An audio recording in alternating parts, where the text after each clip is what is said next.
faltaron 3 hasta acá, quiere decir que tuvieron buena asistencia.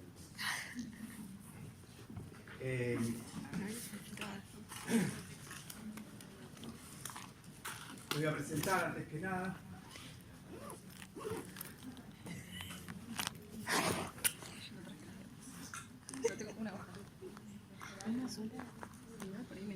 Está mi nombre y apellido.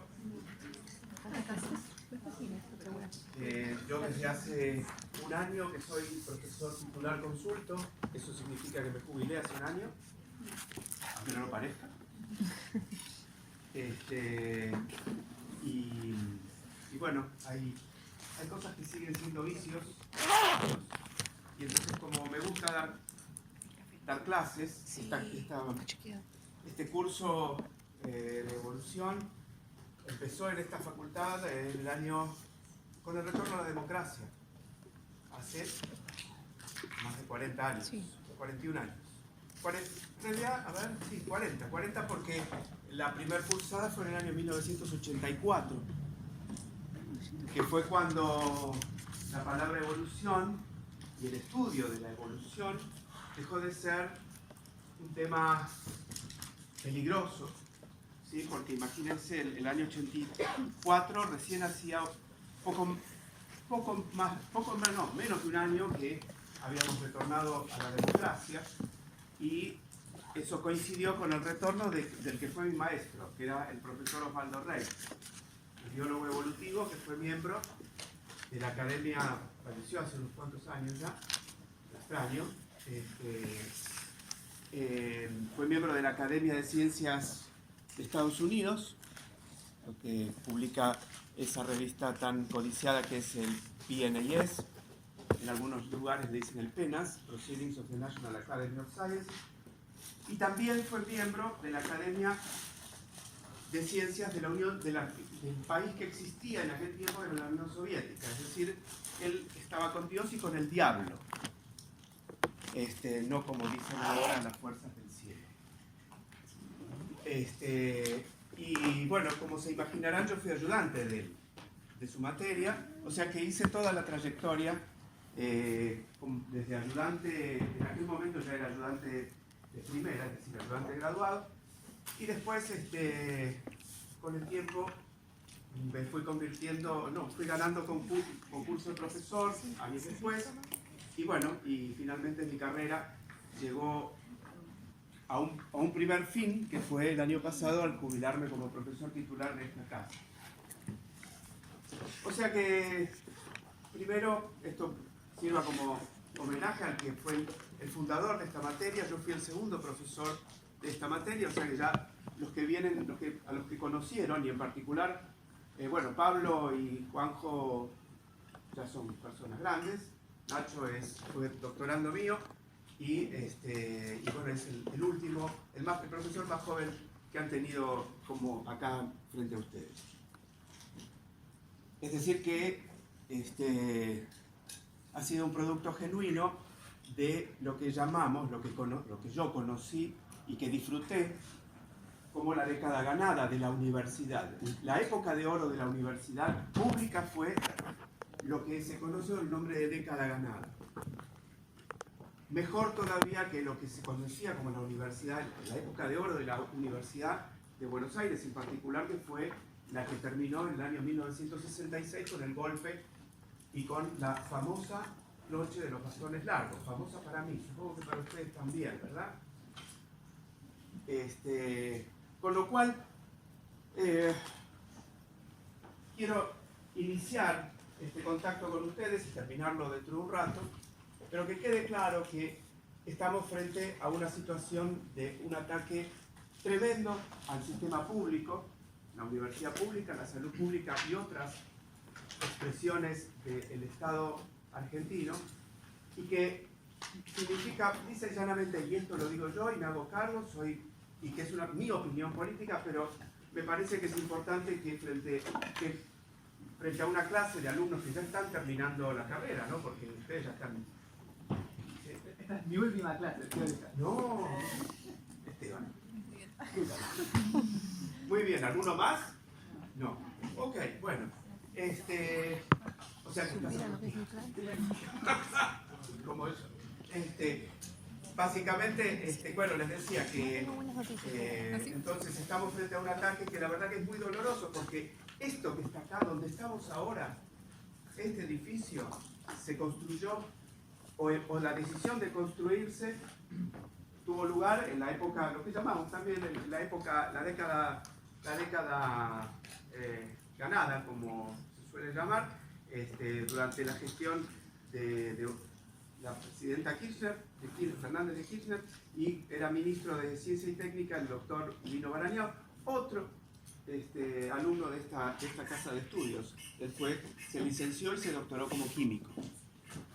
Con lo cual, y la verdad que es un lujo este edificio. No sé si ustedes han tenido el tiempo o la posibilidad de dimensionar lo que es este edificio, comparado con los pabellones más viejos, que también tienen su encanto, por supuesto. Yo estudié casi toda mi carrera en el pabellón 2, por supuesto, también tuve clases acá, pero esto yo creo que es representativo de lo que significa apostar a la ciencia y al conocimiento.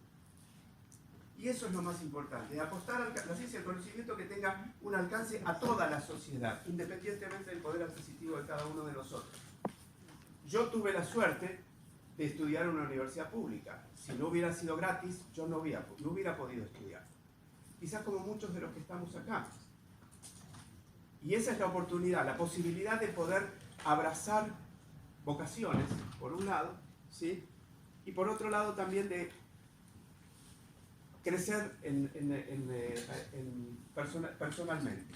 Bueno, hecha esta introducción y bueno, finalmente yo estudié durante la dictadura militar y por eso hice la introducción diciendo que cuando se restableció la posibilidad de estudiar biología evolutiva en la Argentina y en particular en esta facultad, era palabra prohibida por esa dictadura militar que yo viví prácticamente durante toda mi vida como estudiante universitario.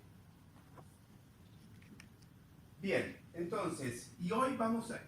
Esta clase, si bien no es la temática que yo desarrollé a lo largo de mi carrera, pero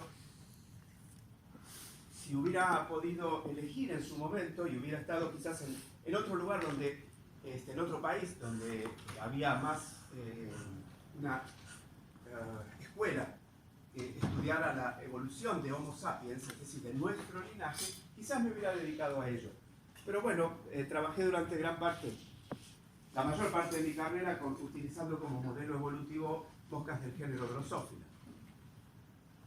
Pero estudié también esta temática, la historia evolutiva de nuestra especie y de nuestro linaje en general. Y de eso es lo que vamos a hablar a lo largo de esta clase.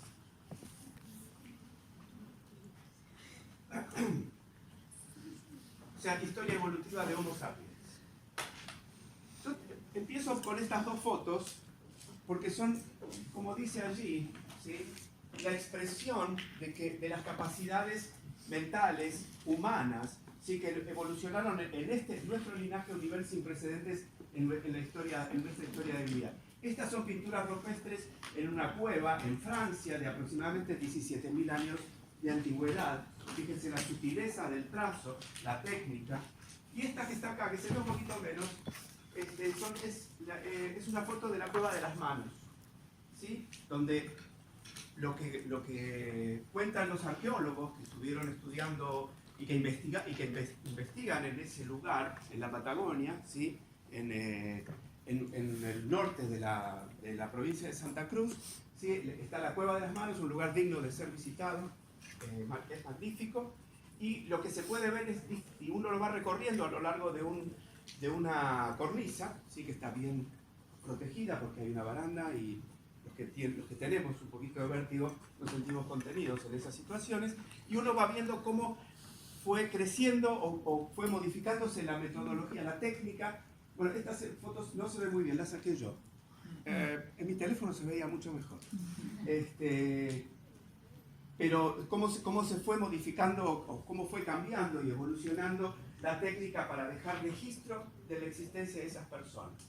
Donde hay manos, ¿sí?, que están pintadas o que están, lo que se hace es como si fuera una especie de bosquejo o de molde de la mano pintado alrededor, u otras técnicas que utilizaron obviamente con pigmentos naturales.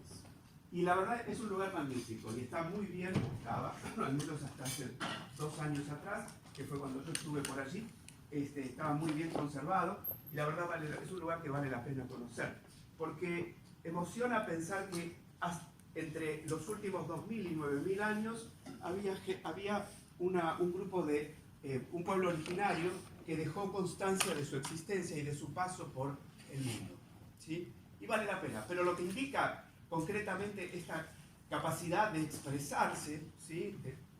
mediante ilustraciones y pinturas, son las capacidades mentales humanas que evolucionaron a un nivel sin precedentes a lo largo de la historia evolutiva de la vida.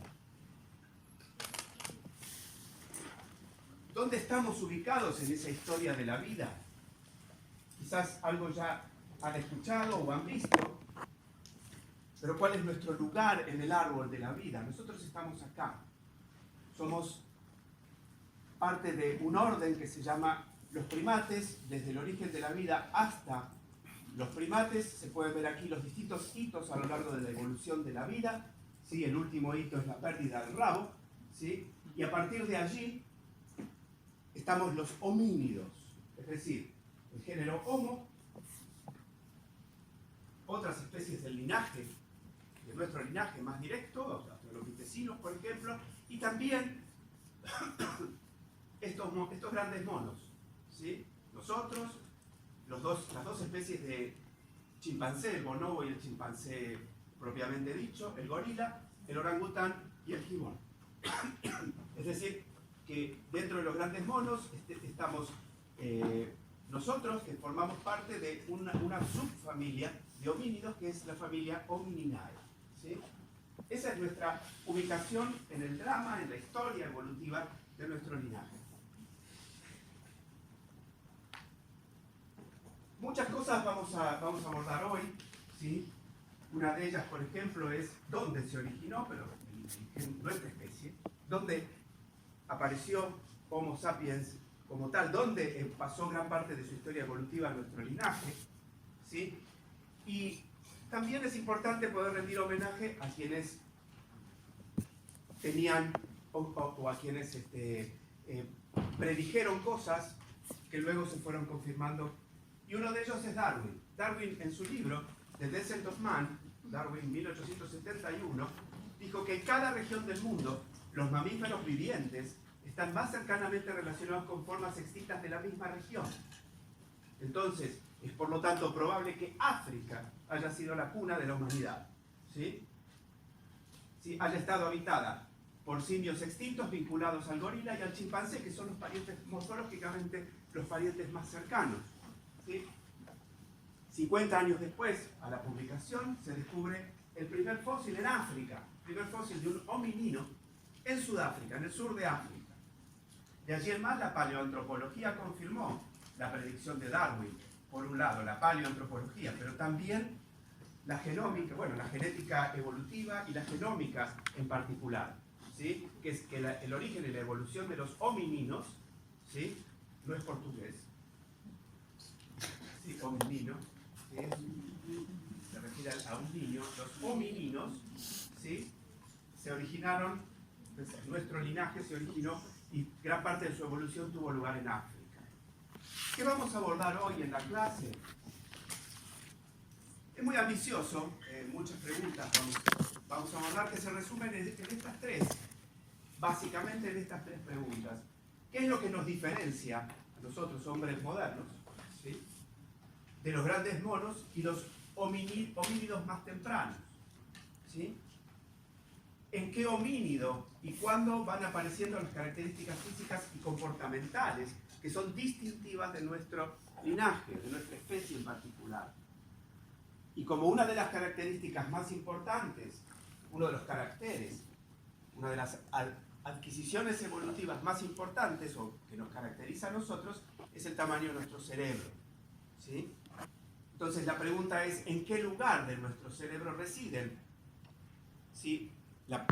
La capacidad, o qué lugar de nuestro cerebro es el que nos brinda esa capacidad de poder, por ejemplo, hablar, ¿sí? Que es una actividad estrictamente restringida a nuestro linaje, a nuestro grupo, a nuestra especie en particular, se supone.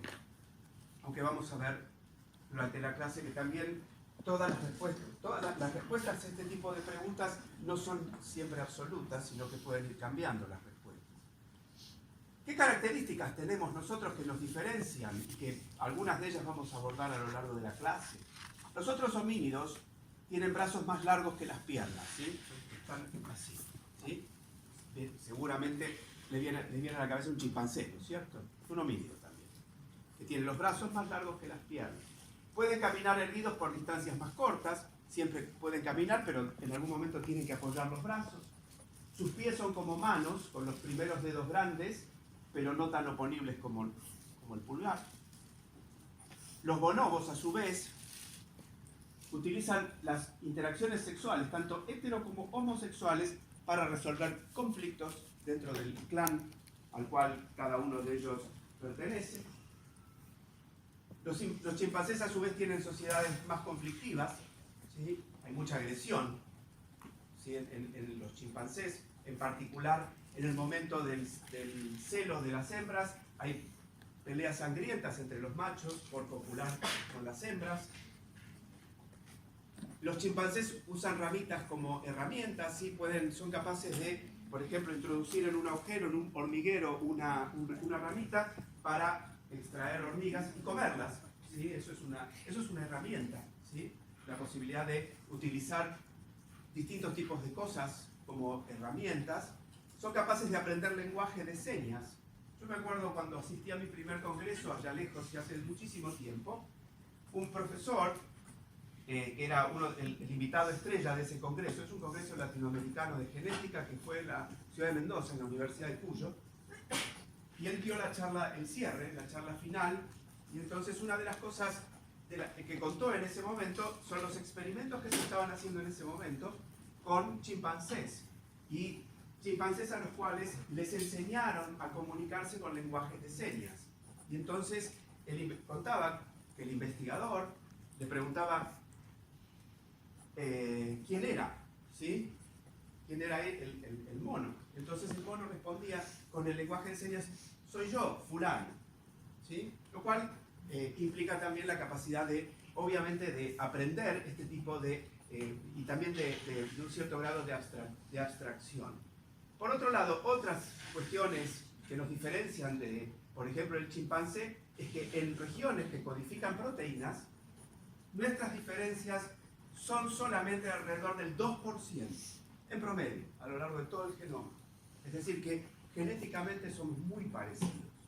¿Y por qué somos tan diferentes morfológicamente? Es una pregunta que también viene de allá lejos, también de los fines de los 60. Ambas especies, a su vez, comparten alelos, ¿sí? Que han persistido desde nuestro ancestro común. ¿Por qué comparten alelos que han persistido? A ver, ¿por qué, por ejemplo, hay personas, humanos, Homo sapiens, que llevan en su background genético alelos que tienen su copia o su pariente más cercano en el chimpancé, ¿sí? Más que alelos de la propia especie Homo sapiens?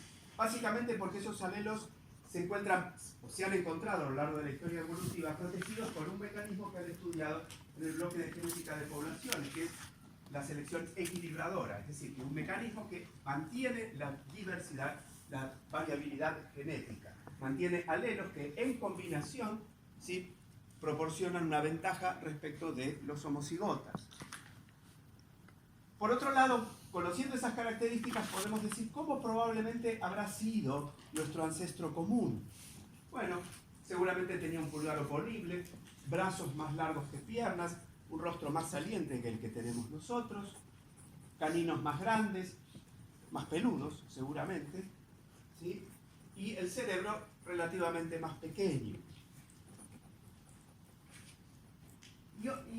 Entonces, estas son preguntas que obviamente, observaciones, por un lado, las observaciones de anatomía comparada por un lado y de genética comparativa, ¿sí? En su momento, cuando se vio esto por primera vez, todavía no contábamos con la secuenciación de genomas completos, pero Hoy en día, que estamos en la época genómica, ¿sí? Donde secuenciar un genoma es relativamente más simple, en menos de una semana pueden tener el genoma podemos tener cualquiera de nosotros nuestro genoma totalmente secuenciado, pero ¿qué preguntas devinieron a partir de la caracterización de los genomas de Homo sapiens, Neandertal, nuestro primo más cercano, una especie que es un enigma de alguna manera, y luego voy a comentar por qué, que es una especie que vivió en que se describió a partir de ejemplares fósiles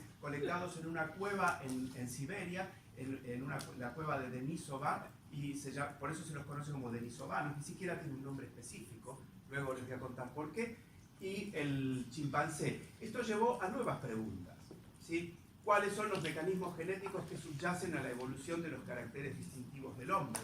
Por ejemplo, saber cuál es la base genética, qué cambios genéticos son los que de alguna manera están en la base del desarrollo de nuestro cerebro, por ejemplo, o de la posibilidad de caminar sobre dos patas, ¿sí?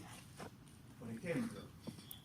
¿Y qué historia evolutiva nos cuenta la posibilidad de comparar genomas? Que es la parte que vamos a abordar al final de la clase. ¿Y qué vamos a ver hoy? Bueno, vamos a ver básicamente los aportes de la paleoantropología, la anatomía comparada. También vamos a abordar en parte biología del desarrollo, que permiten identificar caracteres relevantes a la evolución del hombre, por un lado. Vamos a pasar revista también a los métodos de la genética evolutiva para identificar genes implicados en esos caracteres que nos distinguen a nosotros de los otros monos. ¿Y cuáles han sido los aportes de la genómica comparada al origen de nuestro linaje y de nuestra historia evolutiva? Bien, ¿qué nos dice en primer lugar la paleoantropología? Vamos a ver ejemplos dentro de un rato.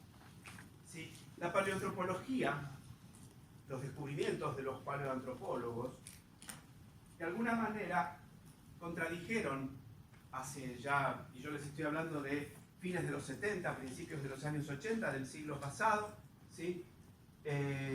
A partir del esfuerzo de los paleoantropólogos, la posibilidad de realizar excavaciones, búsqueda de fósiles, etcétera, etcétera, empezaron a contradecir el paradigma que se consideraba válido en nuestra especie, que es la evolución lineal, directamente una especie ancestral, venimos de unas especies ancestrales que van dando lugar a especies derivadas hasta alcanzar hasta que aparecemos nosotros en la historia evolutiva. ¿Sí? Después, según la visión más tradicional eclesiástica del creacionismo, sería que después de nosotros está Dios, ¿no es cierto? Que nosotros fuimos hechos a imagen y semejanza de Dios. Pero concretamente la idea era que había una evolución lineal y que había un reemplazo continuo de una especie por otra. Lo que mostraron los paleoantropólogos, y eso ya, y acá les voy a contar algo que a mí me parece maravilloso desde el punto de vista de cómo a veces el arte se adelanta a la ciencia, pero de todos modos la ciencia y el arte yo creo que son disciplinas que tienen un parentesco muy cercano. Que los paleoantropólogos demostraron que la evolución de los homininos, ¿sí?, parece haber consistido en una serie de radiaciones adaptativas, es decir, una explosión la aparición de varias especies en un tiempo geológico relativamente corto, ¿sí? Muchas especies coexistieron y la mayoría de ellas se han extinguido, ¿sí? Esta visión, tan temprano como principios de los años 80, está plasmada en una película que os recomiendo, pero muy fuertemente, que se llama The Quest of Fire, ¿sí? Que es La Guerra del Fuego, que es una película cuyo director es un francés, Jean-Jacques Annaud, A-N-N-A-U-D, ¿sí? En donde justamente la película, la temática central es el dominio del fuego. El dominio del fuego por un lado para poder procesar alimentos, pero por otro lado también para proveerse de calor, por un lado, y también ahuyentar fieras, ¿sí?, posibles predadores de nuestra especie. Pero lo más novedoso que hay en esa película es la coexistencia en tiempo y espacio de varias especies de humanos. Varias especies de humanos, entre ellos obviamente, Homo sapiens, los protagonistas no son Homo sapiens, al menos no está dicho en la película, pero de cómo se plantea en la película, da la sensación que son neandertales. Y por otro lado, también algo que fue en contra del paradigma de lo que se consideraba lo que es una especie, ¿sí? También hubo, en esa película se ve una cópula interespecífica, ¿sí? Que es algo que obviamente a partir de los descubrimientos, a partir de la utilización de herramientas moleculares, marcadores moleculares, y más recientemente con la genómica comparada, se puede ver las huellas de hibridación en distintos grupos. Tanto en plantas ya se sabía que la hibridación era un fenómeno ampliamente extendido, pero en el reino animal, esa visión no se consideraba no era considerada tan determinante. El advenimiento de esas técnicas moleculares permitió mostrar precisamente que que huellas de hibridación interespecífica en los genomas de las especies de varios grupos, insectos, mamíferos, etcétera, etcétera, aves.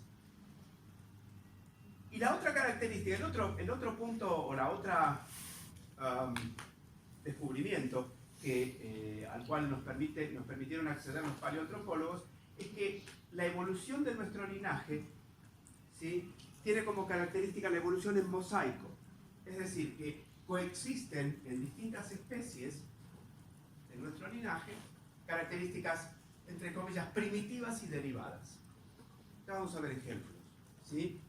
Es decir, que esos caracteres anatómicos distintivos se encuentran en diferentes combinaciones por la pérdida independiente, pérdida o modificación de esas características. Vamos a pasar revista un poco a nuestro árbol evolutivo, a nuestro árbol genealógico, si quieren también. El tiempo en esta diapositiva transcurre desde aquí abajo hacia arriba, aquí sería el presente, ¿sí? Y aquí abajo estamos alrededor de 7 millones de años atrás, ¿sí? Hace 7 millones de años aproximadamente. Estas tres especies son especies super primitivas, ¿sí? Sahelanthropus chadensis es un ejemplo, este cráneo es un ejemplo clarísimo precisamente de esa patrón evolutivo en mosaico, ¿sí? La datación de este fósil es de alrededor de 7 millones de años y muestra, por un lado, un rostro bastante retraído, similar al nuestro, ¿sí? Sin ofender a nadie, ¿sí? Similar al nuestro, ¿sí? Pero el tamaño del cerebro es el tamaño similar al de un chimpancé, es decir, característica, por un lado, primitiva y una característica derivada, ¿sí? Primitiva en el sentido figurativo, ancestral, ¿no? Por otro lado, el descubrimiento de este fósil de Sahelanthropus chadensis, ¿sí?, llevó más atrás, ¿sí?, la divergencia entre nuestro linaje y el de los chimpancés. Hasta ese momento se pensaba que nuestros linajes, el del chimpancé y el humano, se habían separado hace aproximadamente 5 millones de años, pero esta especie, que es claramente un hominino, ¿sí?, la antigüedad de esta especie es de 7 millones de años, con lo cual probablemente el ancestro común esté un poquito más atrás, quizás hace 8 millones de años. ¿Qué otra especie aparece aquí? Aquí aparece esta, Ardipithecus ramidus, 4,4 millones de años. El fósil fue desenterrado en Etiopía. Sí, es un posible vínculo también entre los homininos y el antepasado común con los grandes simios, y también combina características simiescas, el cerebro de tamaño del chimpancé, pero también muestra adaptaciones para escalar, como un dedo gordo oponible, pero también tiene una pelvis que parece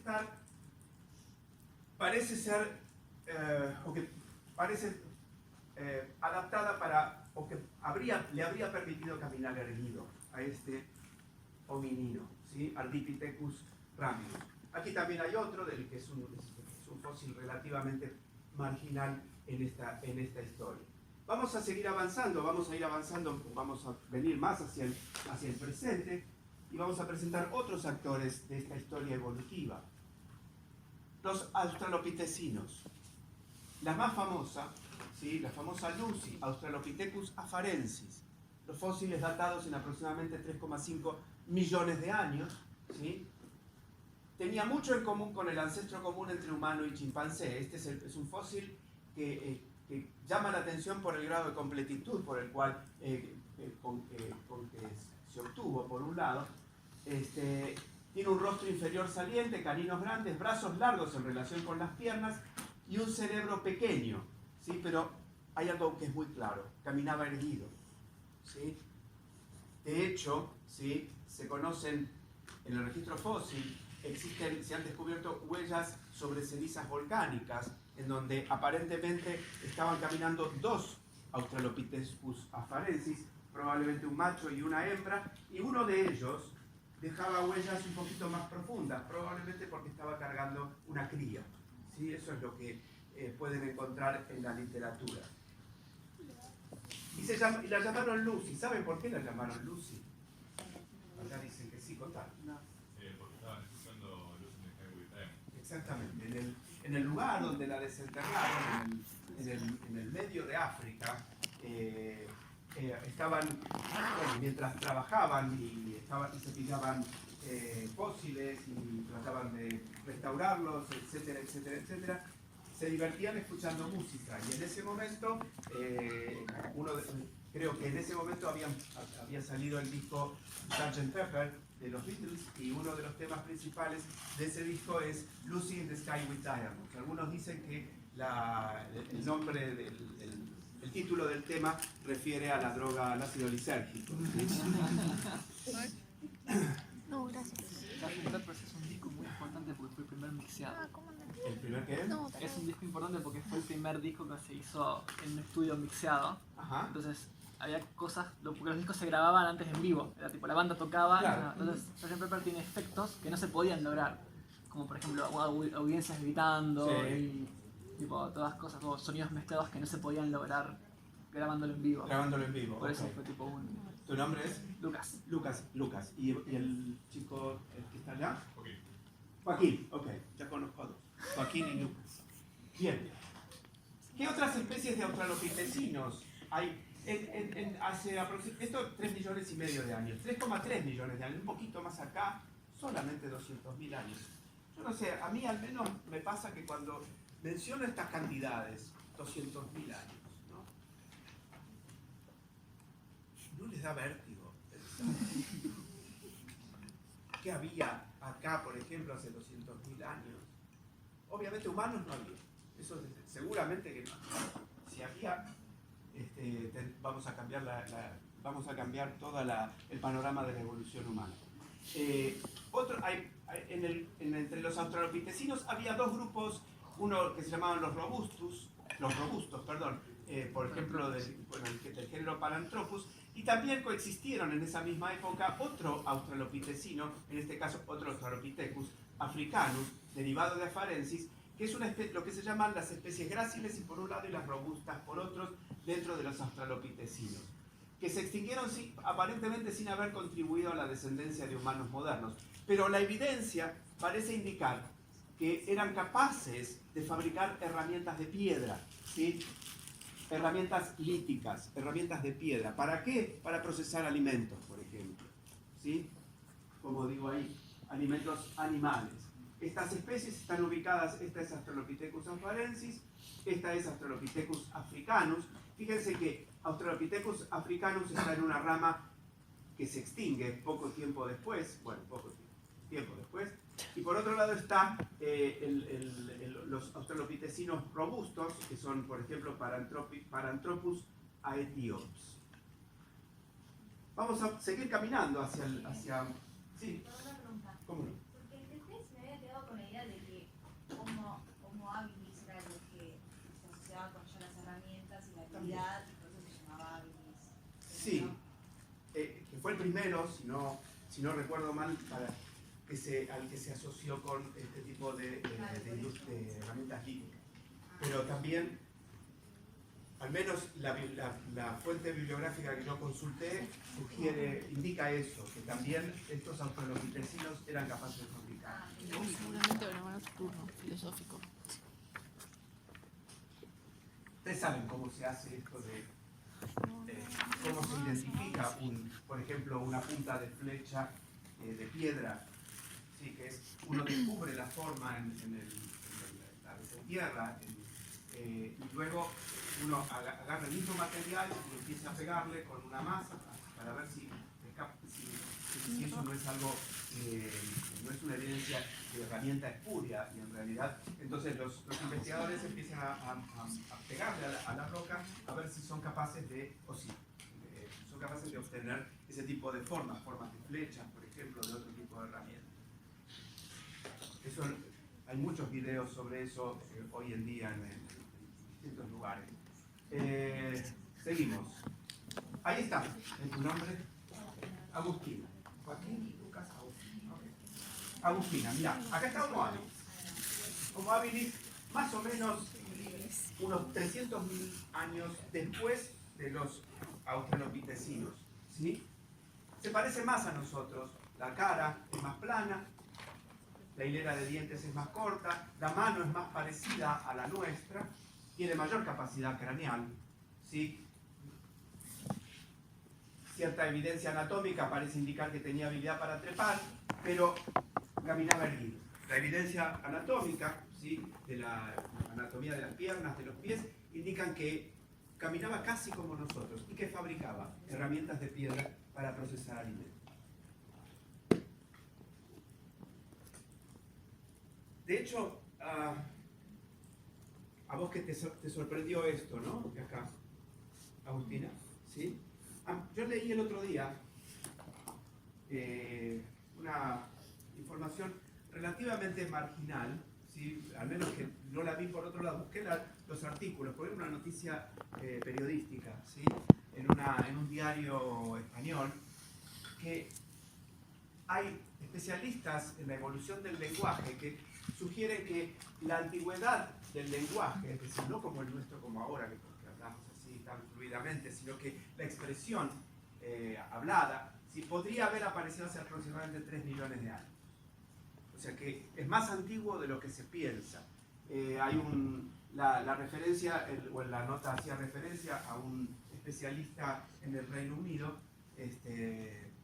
No encontré ningún artículo en su página web que me pareciera con coherencia respecto de la información que daba el artículo periodístico, por eso es que todavía sigo buscando, porque es muy interesante pensar que esa capacidad tan importante de nuestra historia evolutiva, la capacidad de hablar, ¿sí? Haya aparecido hace tanto tiempo.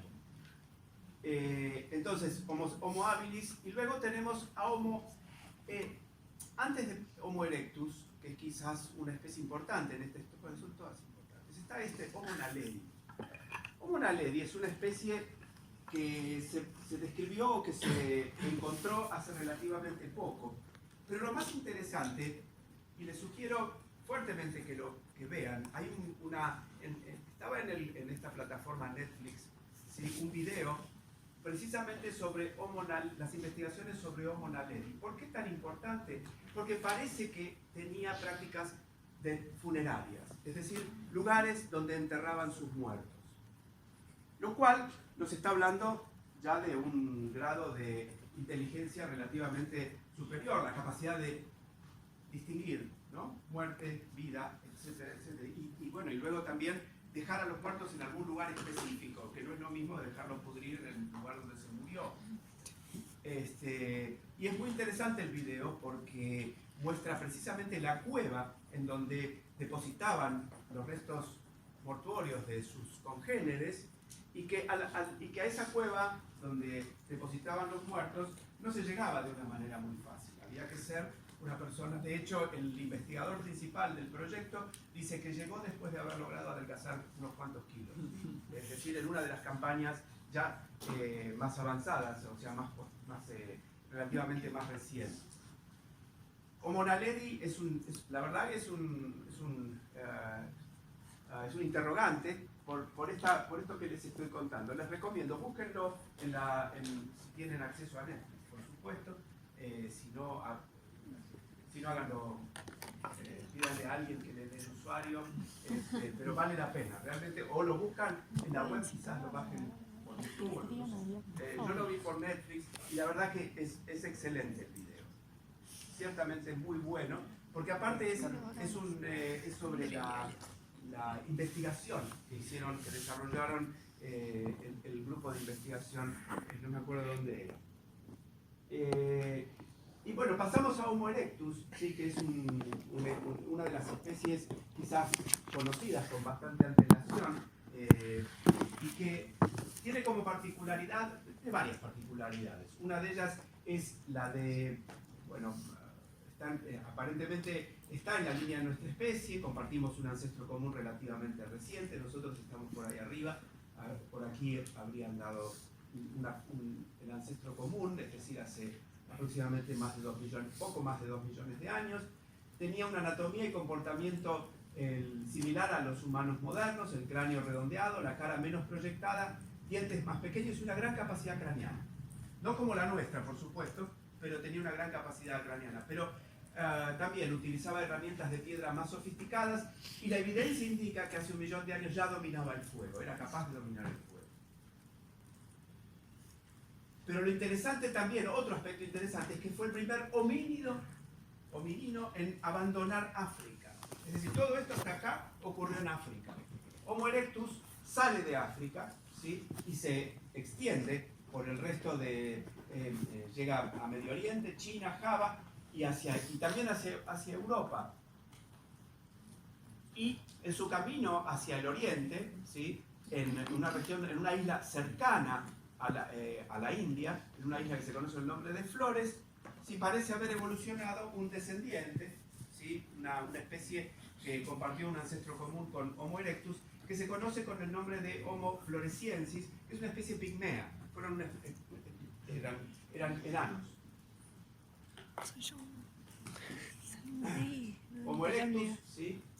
La cara que se hace más retraída, ¿sí? Una mandíbula menos proyectada, se extiende hacia Europa, ¿sí? Por Oriente Medio, hacia Oriente, hacia India, y por ahí anda la isla de Flores, que no es el barrio de Flores, sino que es una isla cercana a la India, ¿sí? Y ahí evolucionó una especie que comparte un ancestro común con Homo erectus.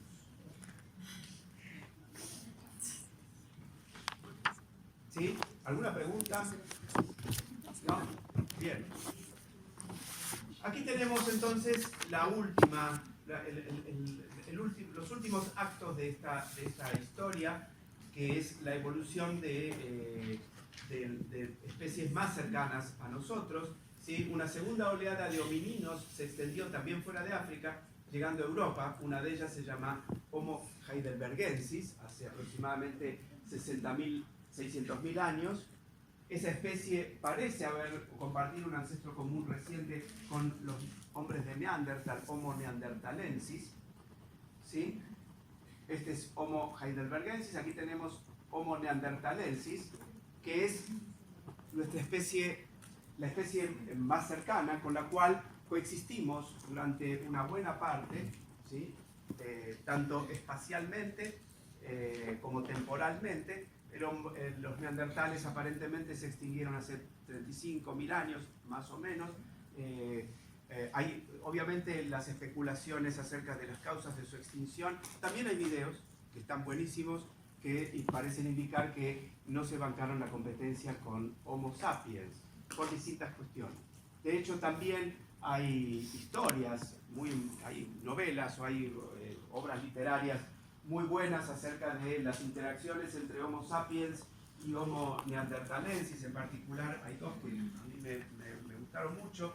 Una se llama El clan del oso cavernario. Hay una película que no es buena la película, pero la novela de Jan Howell es excelente. Y otra novela que está dividida en 3 tomos, que bueno, la otra... la de Jan Howell, el clan del oso cavernario, obviamente es ficcional, pero a la luz de lo que se fue descubriendo posteriormente, quizás hasta podamos considerarla como de alguna manera sin hablar, no en términos científicos, pero como predictiva de lo que se fue descubriendo a posteriori.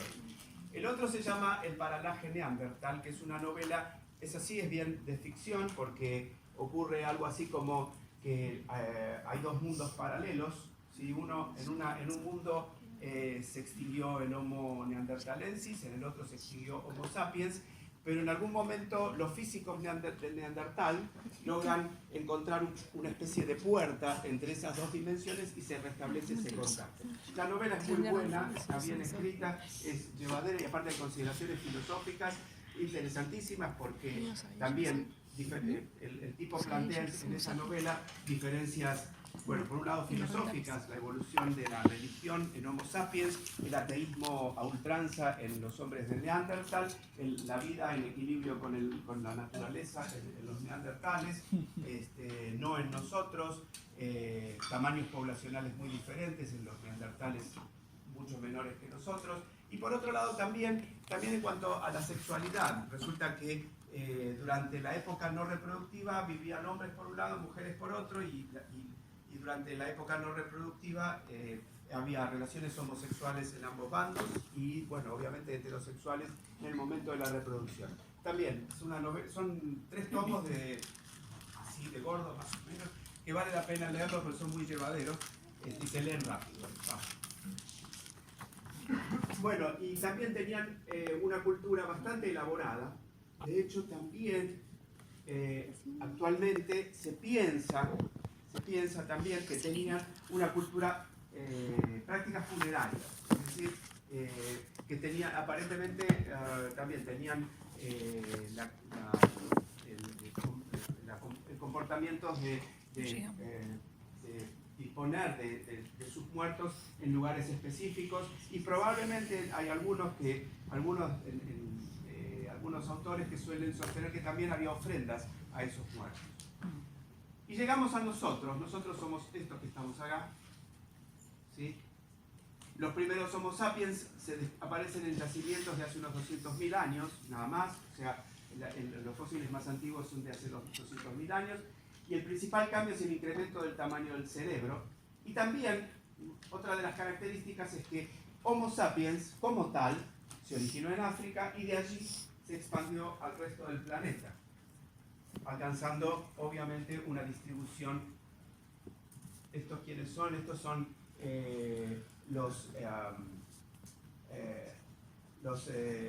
la otra oleada, la segunda oleada fuera de África, en donde es el Heidelbergensis, que dio lugar por un lado a los neandertales y a los llamados denisovanos en el este. Y finalmente nosotros, la tercera oleada en la historia del poblamiento del planeta, que somos nosotros. Aquí está África, hace alrededor de 60.000 años, ¿sí? Cruzamos por la península arábiga y luego nos expandimos primero a Europa y luego seguimos nuestro camino hacia Oriente, China, hacia el norte, en donde aparentemente nos encontramos con neandertales y no fue solamente un encuentro de verse, sino también parece de quererse. Y luego finalmente, bueno, también Australia o Oceanía en particular, y finalmente el cruce a través del estrecho de Bering, ¿sí? Y luego bajar por la costa y luego seguir el camino de las grandes montañas, en las cordilleras, como columna vertebral del continente sudamericano y expandirse en el resto de América. Aparentemente, la antigüedad de nuestra especie en Sudamérica es de hace 12.000 años, al menos esa es la información con la que se cuenta, aunque también hay evidencia que parece sugerir... Sí. Una pregunta. Claro. ¿La primera oleada de poblamiento la dio Homo erectus entonces? Sí, salió Homo erectus, es la primera. La segunda es Heidelbergensis y la tercera somos nosotros. Sí. ¿El nombre? Felipe. Santiago. Yo no lo que quería es tampoco porque pensaba que Gaster era el que seguir. Bueno, a ver, con los nombres de especies, algunos hablan de Ergaster, otros dicen que Erectus era Ergaster. No, viste que estaba en Ergaster ahí, está acá. ¿Quién salió? En principio Erectus seguro que salió, porque hay evidencia fósil. Y después, la otra especie que salió, hasta donde yo sé, Ergaster no es uno de ellos. Pero bueno, ya te digo, fíjate lo interesante de esta reconstrucción donde está la anatomía craneana, al menos en particular, la antigüedad de cada linaje, el tiempo que duró cada linaje, que persistió en el planeta cada linaje. Y fíjate lo interesante, como en una determinada época, ¿sí? Hace 2 millones de años, 2 millones y uno y medio, fíjate cuántas especies que existieron. Algunas pero es evidencia fósil, ojo, ¿no? O sea, son fósiles. Entonces la cuestión, a ver, de neandertales y de denisovanos se cuenta con información genética. De todas estas otras, esta especie Homo rudolfensis, Australopithecus sediva, Homo habilis, etc., son todas especies descritas a partir de evidencia fósil, evidencia anatómica, más o menos completa, ¿sí? O más o menos fragmentaria, depende de donde te quieras parar. Con lo cual, la pregunta es si son todas especies distintas, que ese es el problema de los paleontólogos, ¿no? O sea, a partir de la evidencia fósil vos podés encontrar mucha variabilidad anatómica que te puede conducir a describir más de una especie. Hay algunos que se llaman, entre los taxónomos se conocen dos, los splitters, que dicen que la más pequeña variación les permite describir más de una especie, ¿sí? O los lumpers, que son los que juntan variantes dentro de una misma especie. El problema es que nosotros en el concepto que utilizamos para las especies es el concepto biológico, es decir, el que está fundado sobre el aislamiento reproductivo, es decir, la capacidad de poder producir descendencia fértil y viable, ¿no es cierto? Esa es, y que así como nosotros dentro de una especie ocurre esto, entre especies hay aislamiento reproductivo por distintas causas, eso lo admito, ¿no es cierto? Ese tipo de evidencia no podemos acceder de manera directa con los fósiles, ¿no es cierto? Entonces, ¿cuántas especies hubo en un determinado momento en la historia? En principio, todo depende también es más, puede depender del taxónomo. Hay algunos que consideran que Homo ergaster no es una especie plena, que es una subespecie, o es una variante racial de otra especie, etcétera, etcétera. O sea que, como en cualquier disciplina científica, todavía se va a escribir mucho acerca de este tipo de cosas. Gran parte, a su vez, bueno, también hablamos acerca de qué nos dice la genética evolutiva, ¿sí? Que, por ejemplo, la secuenciación de genomas completos de las mitocondrias, ¿sí? Genomas pequeños de aproximadamente 14 kilobases, aproximadamente, ¿sí? Lo que muestran, y este es el árbol filogenético que deriva de la información contenida en la secuencia del mitogenoma, muestra esto, ¿sí? Muestra concretamente primero que el grupo hermano de los homininos son los chimpancés, bonobo y chimpancé. Por otro lado también que el grupo hermano de Homo sapiens son los neandertales, ¿sí? Aquí están los denisovanos, pero son los neandertales.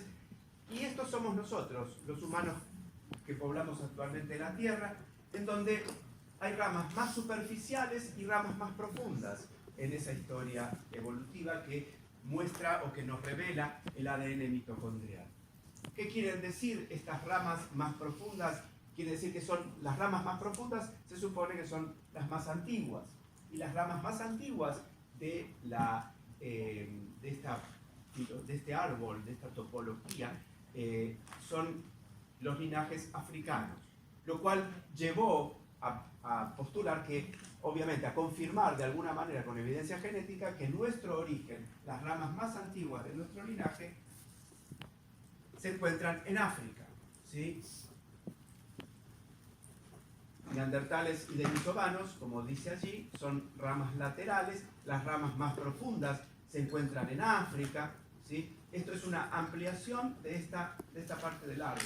¿Ven? Todos estos en rojo son linajes africanos, ¿sí?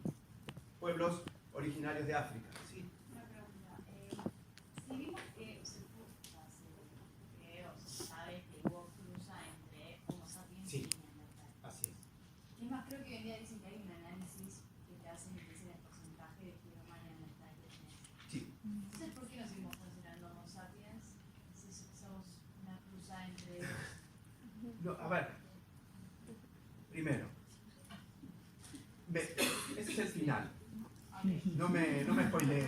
Claro. Pero si me esperas un rato, te da. Sí, todos estos son pueblos africanos, pueblos de origen originarios de África, y las ramas más profundas, ¿sí?, se encuentran obviamente en África, lo cual confirma lo que la evidencia anatómica, ¿sí?, y también la predicción darwiniana, también confirma la predicción darwiniana. Evolución de nuestro linaje, de los homínidos. ¿Qué es lo que nos distingue de los grandes monos? ¿Qué nos distingue de los otros homininos? ¿Cómo era el último ancestro común entre el hombre y el chimpancé? Son preguntas que vamos a abordar a partir de ahora.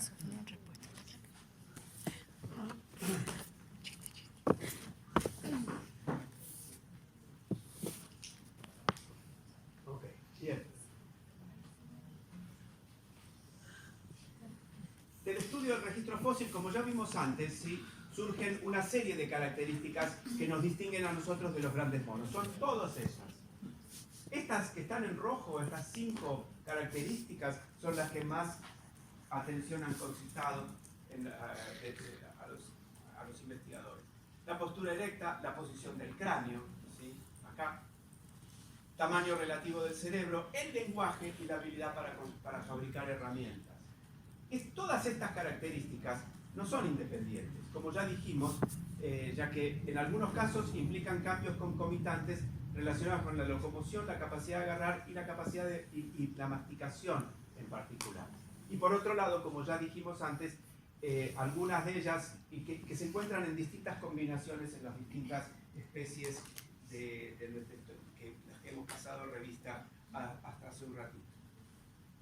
Una de las diferencias entre nosotros y los otros simios es precisamente la capacidad de poder transitar o de caminar largas distancias. Sí. Decís que no son independientes en comparación a las otras que eran un mosaico. A ver, lo que quiere decir independiente es que algunas han evolucionado independientemente en distintos linajes. Eso y que algunas han desaparecido también independientemente en distintos linajes. Eso es lo que quiero decir. Si han evolucionado de manera,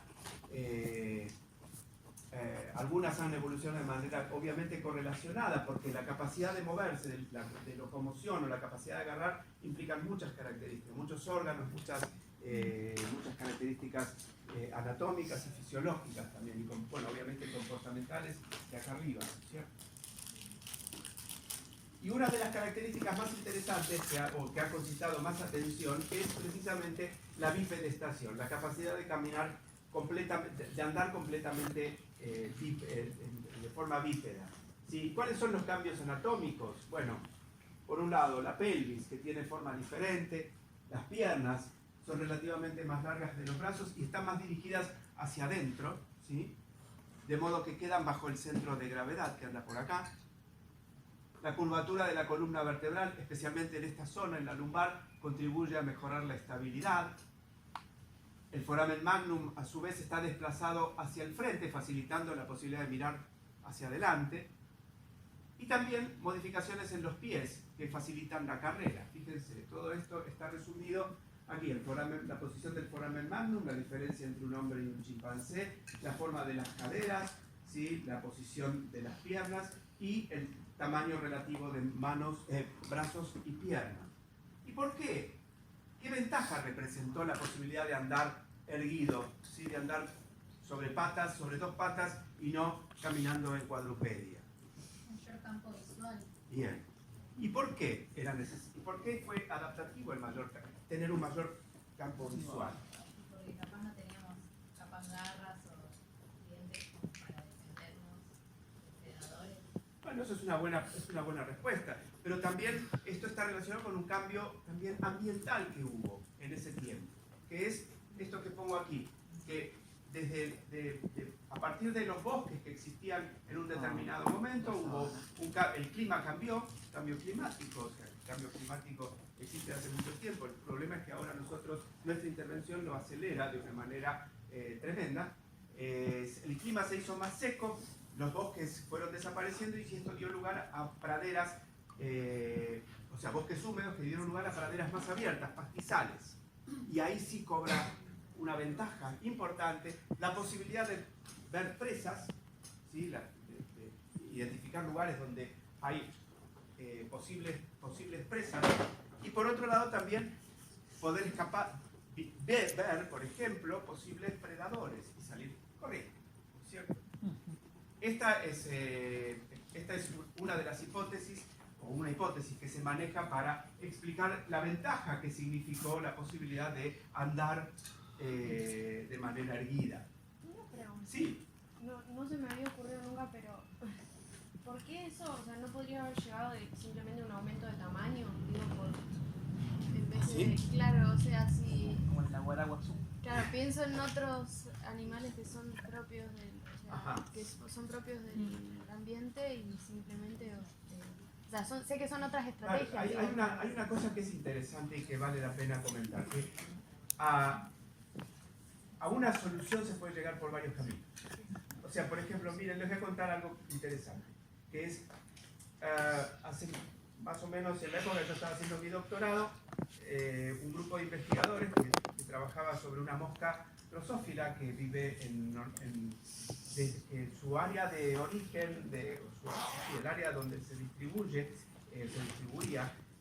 era desde el norte de África hasta la península escandinava, ¿sí? Una mosca adaptada a distintos climas en particular y que mostraba, ¿sí?, una variación morfológica que está relacionada con una regla que se llama la regla de Bergman, que el tamaño corporal aumenta a medida que nos alejamos del ecuador, aumenta la latitud, ¿sí? Y mostraba esta particularidad, no solamente en el tamaño corporal general, sino también en las alas, la morfología de las alas. Entonces, los investigadores que estudiaron, que empezaron con estas investigaciones, un grupo de investigadores de la Universidad de Barcelona, Antonio Prevosti, un biólogo evolutivo ya fallecido hace muchos años, pero que muy influyente, que creó una escuela importante en Barcelona. De hecho, fue mi director de doctorado, que es otro biólogo catalán, biólogo evolutivo catalán, que se llama Antonio Fondevila. También drosofilista. Entonces, resulta que en un momento determinado este señor Antonio Prevosti recibe una carta, no había mail, ¿sí?, en los años 70, fines de los 70, una carta escrita a máquina. Todavía no había computadora personal para trabajar y para escribir cartas, ni tesis, ni papers, ni nada. Una carta de un colega chileno que es de origen croata, que se llamaba Danko Brncic, así como suena, B-R-N-C-I-C, y le dice: che, mirá, fulano, no así como digo yo, chileno, tampoco decía culiao. No, eso es cordobés, no, ¿cómo dicen los chilenos? Bueno, no importa. Ahora cuando empiece la Copa América seguramente lo vamos a enterar. Huevón. Che, huevón. Le escribe a Antonio Prevosti y le dice: mirá, acabamos de encontrar Drosophila subobscura, la especie europea, en Chile. Y entonces, a ver, este tipo de cosas han pasado a lo largo de la historia evolutiva recurrentemente, en particular con especies plaga. Por suerte la Drosophila subobscura no es una especie plaga, pero en el último tiempo en América llegó una mosca que se ha convertido en plaga, que es una mosca oriental, que se llama Drosophila Suzuki, conocida más comúnmente como la mosca de las alas manchadas, porque es una especie que tiene en uno de los extremos de las alas, el macho, tiene una mancha oscura que parece estar relacionada con el reconocimiento específico. La hembra la utiliza como pauta para reconocer machos de su especie. Bueno, sí, podría diversificarme en muchísimas direcciones, imagínense más de 40 años de carrera, no los voy a resumir ahora. Entonces le escribe y empiezan con un proyecto de investigación conjunto y van e investigan también la variación en la morfología, en el tamaño del cuerpo. Les conté que de moscas de esta especie capturadas en el norte de África, siguiendo hacia latitudes crecientes, aumentaban de tamaño. ¿sí? Es decir, que de alguna manera uno puede pensar que en ambientes más fríos, con una temperatura media más baja, es ventajoso tener un cuerpo más grande. ¿Sí? También eso ocurre en mamíferos, ¿sí? De hecho, se describió en mamíferos. Y entonces empiezan a investigar y lo que ven es que un fenómeno igual en Chile, ¿sí? En Chile y en Argentina, porque también poco tiempo después se la encontró en la zona de Bariloche, en la zona de los bosques, porque es una especie que se cría normalmente en los flujos de savia que fluyen en las heridas de los árboles, Y entonces, poco tiempo después, este señor, Prevostky, recibe otra carta de otro colega, esta vez de la costa oeste de Estados Unidos, que le cuenta que también allí apareció esa especie. Y el mismo fenómeno, un aumento hacia el norte, ¿sí? Del tamaño corporal. Y cuando van a investigar más en detalle el aumento del tamaño corporal, utilizan como modelo el ala, ¿sí? Y miden distintas regiones, el largo de distintas de las venas alares, ¿sí? Y lo que ven es que en un lado, en el continente, en América del Sur, el ala se agranda a partir de la elongación de una de las venas más basales, y en el subcontinente americano del norte, también las alas se agrandan, pero la que se larga es una vena diferente. Es decir, que llegaron al aumento, o digamos, el tamaño corporal se explica por cambios en distintas partes del ala. Por eso te decía que uno puede llegar a una solución adaptativa por distintas vías, ¿sí? Bien, ¿qué otras características? Las manos también. Las manos cambiaron, dedos más cortos, falanges aplanadas, pulgar más largo y más oponible, musculatura más fuerte que confirió más fuerza, precisión y destreza. El rostro cambió también. Un rostro menos prominente, los dientes, en particular los caninos reducidos, compárense los dientes caninos con los de un chimpancé, por ejemplo. Y también en la biología reproductiva. Hay cambios importantes en nuestra biología reproductiva, ¿sí? Por un lado, los bebés humanos son más grandes que los de otros primates, pero son más indefensos y más inmaduros. Perdón, me confundí una cosa. Nosotros tenemos más musculatura que... Más musculatura, no, es distinta. O sea, lo que tenemos es musculatura más fuerte en las manos. Ah, ok. No sé si... Yo creo que no somos más fuertes que un chimpancé. Claro, por eso entendí. No, me parece que no. Un chimpancé desatado puede ser peligroso. Y bueno, un hombre también, un humano también. También, un humano hombre o humana mujer. Los bebés humanos nacen más indefensos, más inmaduros que los de los otros primates y requieren un cuidado parental más prolongado, ¿sí? Probablemente esto... Bien, por otro lado también, la hembra humana, ¿sí? La hembra humana puede procrear poco tiempo después de haber dado a luz, ¿sí? Mientras está amamantando a un hijo mayor, un tiempo después, no inmediatamente. Pero en la hembra chimpancé eso no ocurre. Cuida a la cría durante 5 años, durante los cuales no ovula. Y esto tiene un correlato importantísimo en la biología, en la biología poblacional de los chimpancés y los humanos. Algunos autores mencionaron a la hembra humana como una atleta sexual, porque es capaz, ¿sí?, de procrear a lo largo de en una cierta cantidad de tiempo más veces que las hembras de otras especies. Las tasas de crecimiento de las poblaciones humanas es bastante mayor que la de otros simios, lo cual implica una ventaja competitiva. Somos más. Algunos autores parecen sugerir que esa podría haber sido una de las causas por las cuales nosotros continuamos y los neandertales no. La otra, el cerebro. Esta es quizás el más importante porque también el cambio en el tamaño de nuestro cerebro, ¿sí?, pudo haber traído otras adquisiciones concomitantes. Y lo que se ve concretamente es que Homo sapiens tiene un cerebro que es 3 veces mayor que el de los grandes monos en relación a la masa corporal. Fíjense, este es un gráfico de la masa craneana en función de la masa corporal. Y lo que se ve es que la mayor parte, todos los otros primates, chimpancé, gorila, se encuentran dentro de esta curva y nosotros estamos allí, somos outliers en esa distribución. Tenemos 3 veces más cerebro en relación a nuestra masa corporal que los otros simios.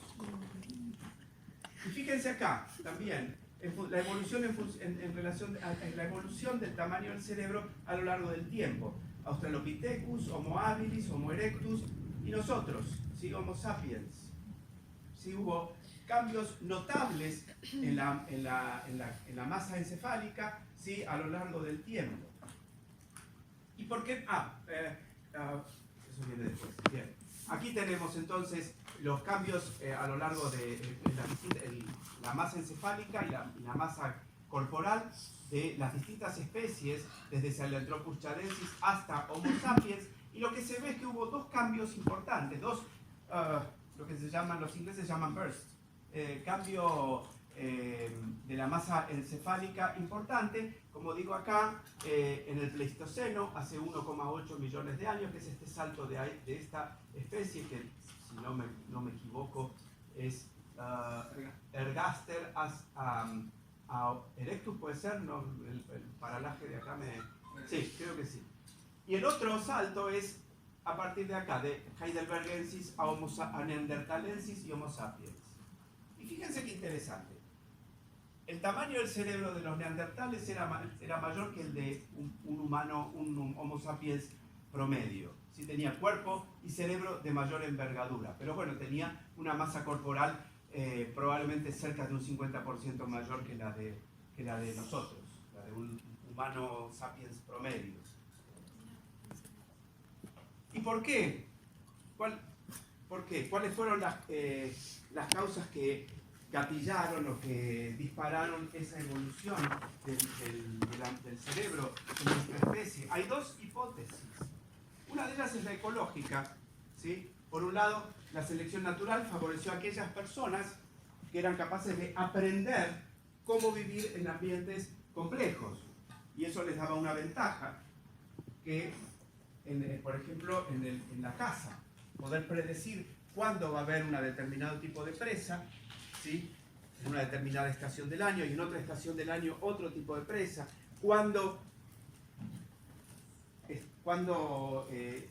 pasar de un lugar, cuándo emigrar de un lugar a otro, de acuerdo a las estaciones, etcétera, etcétera.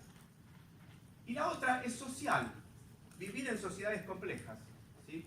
Donde coexisten una gran cantidad de personas, ¿sí? Habría seleccionado personas con cerebros más grandes, ¿sí? Porque particularmente el aumento del neocórtex, que es el responsable del aprendizaje, la memoria y la cognición.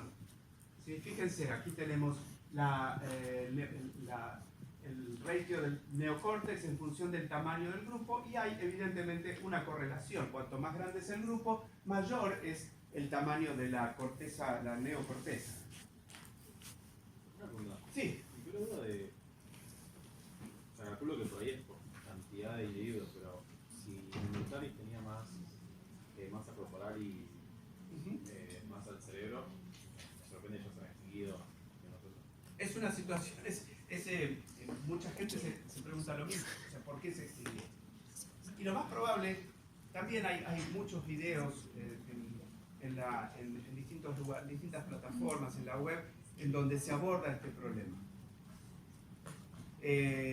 Lo que yo contaba de esa novela del paralaje neandertal, yo creo que hay algunos aspectos que uno podría tomar y probablemente, a ver, quizás el Homo sapiens tiene un comportamiento más agresivo que lo que tenía Neandertal, los hombres de Neandertal, no lo sabemos, o sea, se extinguieron hace 35.000 años. Nada, en términos evolutivos nada, pero por otro lado también hay una cosa que es interesante, que es que coexistieron y de hecho hay zonas, por ejemplo en Oriente Medio, creo que es en Israel, donde hay sitios arqueológicos que muestran que se solaparon vivieron en un mismo lugar, pero que hay un periodo donde predominaban los neandertales, luego predominaban los sapiens y eso en varios estratos que investigaron, que se investigaron en esos sitios. Y probablemente la evolución del tamaño de la masa encefálica está relacionada con la capacidad de utilizar el lenguaje como una herramienta adaptativa. ¿Y por qué es una herramienta adaptativa? Fíjense, aquí hay un montón de consideraciones, ¿sí? Por ejemplo, me voy a parar aquí, el lenguaje habría representado una ventaja. ¿Por qué? Porque es un elemento que permite, por ejemplo, las interacciones sociales, permite dar, recibir y acumular información. Es decir, lo que estoy haciendo yo, les estoy contando información, estamos dialogando, ¿sí? Eso es algo que nos permite el lenguaje, ¿sí? Por un lado. Por otro lado también es la posibilidad de transmitir experiencia a generaciones posteriores, ¿no es cierto? Los psicólogos evolucionistas sugieren que los elementos clave del lenguaje son la abstracción metafórica y la estructuración combinatorial, por ejemplo. Y fíjense que es una cosa paradójica, ¿no?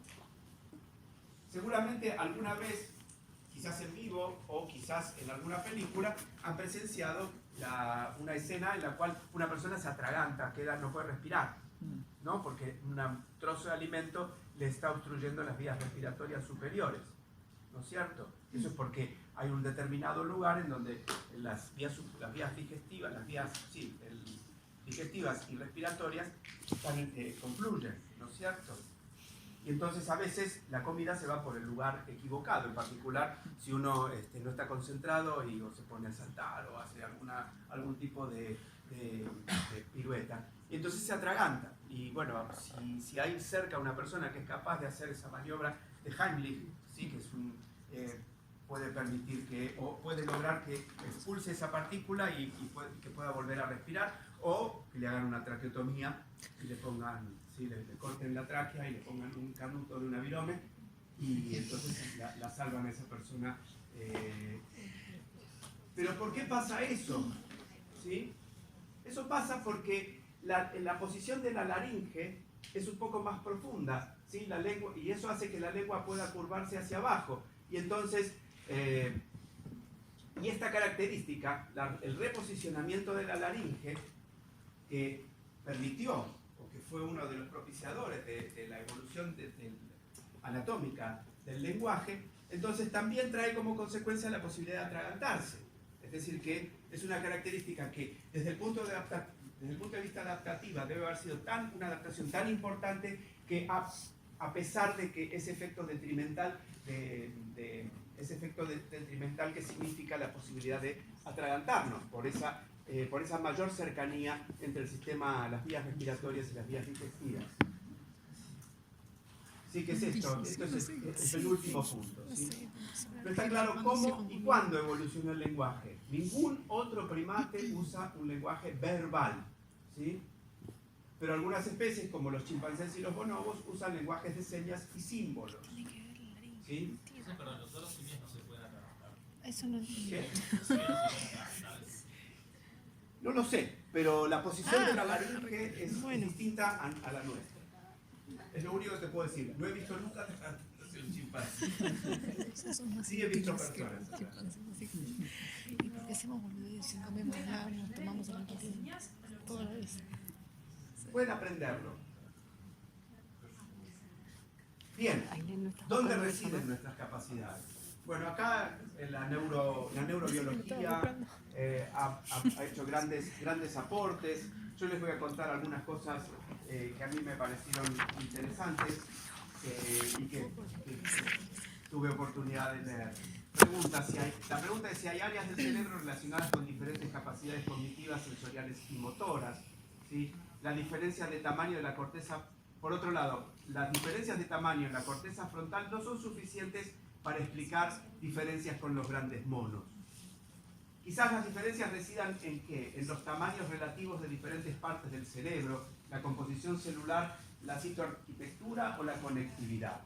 Una cosa interesante que se descubrió hace unos cuantos años ya es que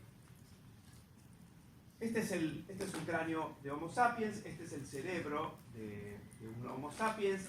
Allí está el área ahí es el área de Broca, ¿sí? Esa que está marcada en un color más rojo, llamémoslo, ¿sí? Una de las primeras cosas que se descubrió fue una asimetría en el área de Broca entre los dos hemisferios, ¿sí? En un hemisferio era más grande que en el otro hemisferio, y entonces especularon, básicamente en ese momento especularon, diciendo que probablemente esa asimetría, ¿sí? Las asimetrías tanto en el área de Broca como en el área de Wernicke, ¿sí?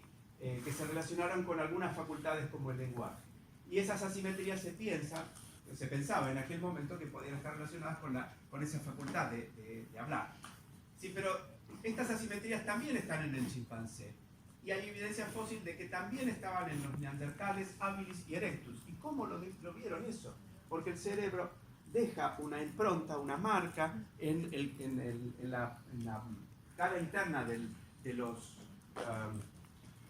estos huesos, los parietales, ¿sí? Y lo que vieron era que tenían áreas de Broca y de Wernicke asimétricas. Esto implica que ese sustrato anatómico, si es que ha tenido algún significado, antecede a la divergencia con los grandes monos. ¿Por qué? Porque está el chimpancé, neandertalis, habilis, etc.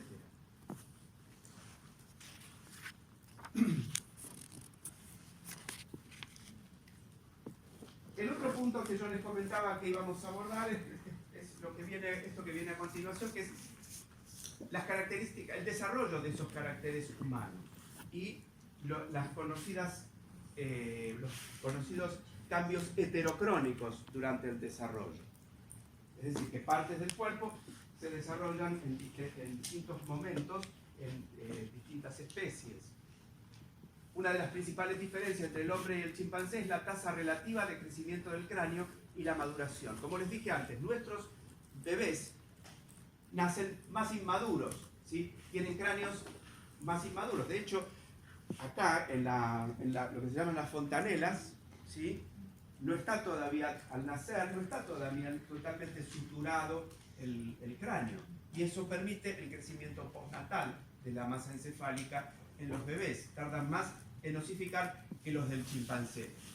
Estos parecen ser cambios heterocrónicos, es decir, la tasa relativa de crecimiento del cráneo y la maduración parecen ser cambios heterocrónicos que conllevan rasgos pedomórficos que consisten en una maduración sexual retardada, el tamaño aumenta y se alcanza un parecido, ¿sí? Los adultos son parecidos a las formas juveniles de las especies ancestrales. Eso es lo que por definición, cambios heterocrónicos, en particular neoténicos. Y esto último, según algunos autores, por ejemplo, el fundador de la etología, dijeron que podía ser clave. ¿Por qué? O sea, las características juveniles disparan en los adultos comportamientos innatos de cuidado, afecto, precisamente en los adultos. Una infancia prolongada, ¿sí? Una maduración sexual retrasada y la prolongación de la vida son aspectos importantes que han influido notoriamente, eso es lo que dice allí abajo, en nuestra organización social actual. De hecho, la extensión de la vida hace que también las generaciones de los abuelos, incluso también hoy en día de los bisabuelos, puedan participar en la crianza de los niños, ¿no es cierto? ¿A quién no lo ha cuidado en algún momento un abuelo? ¿Sí? Eso es porque la esperanza de vida, la expectativa de vida se ha incrementado notablemente. Y acá he hecho mano de un ejemplo interesantísimo, que también se los recomiendo. Es un libro escrito por un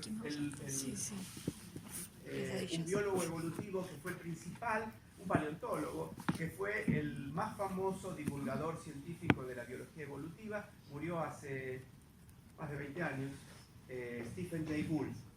Stephen Jay Gould escribió un libro que se llama El pulgar del panda, en donde toma al ratón Mickey como un ejemplo de neotenia. Y entonces grafica, ¿sí?, en los distintos estadios de la evolución del ratón Mickey las distintas proporciones anatómicas, por ejemplo el tamaño de las orejas, tamaño de los ojos, etcétera, etcétera. Y fíjense lo interesante, desde un ratón bastante común, ¿sí?, cómo se va haciendo cada vez una anatomía o una pinta que cada vez más parecido a un juvenil.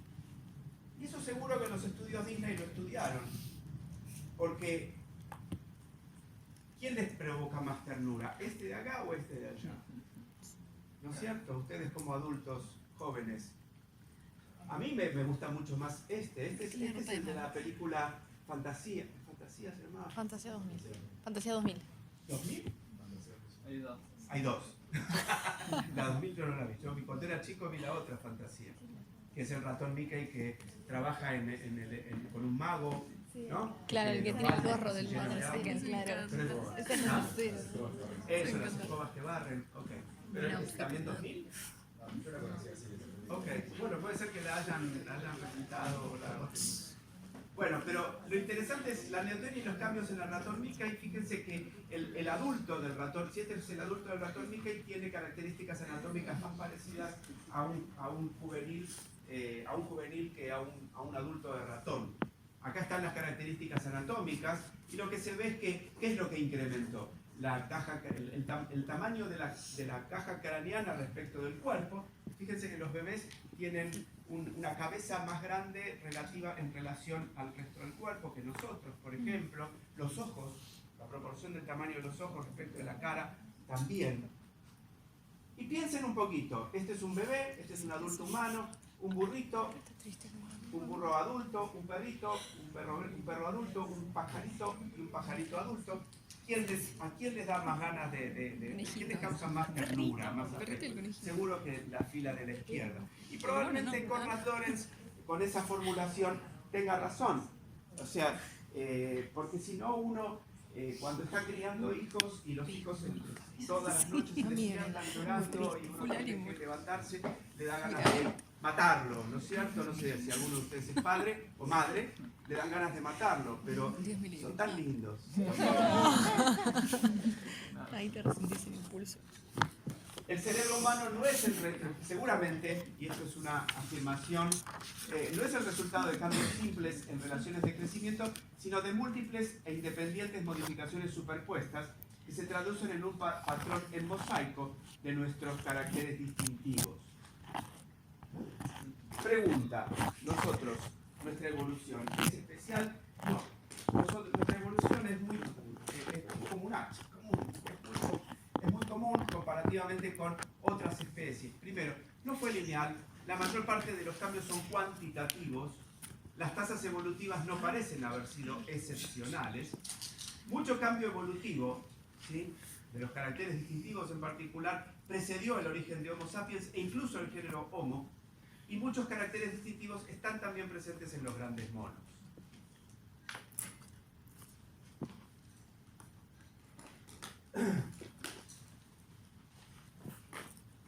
Hacemos 10-15 minutos y entramos en la última parte, y ahí viene lo que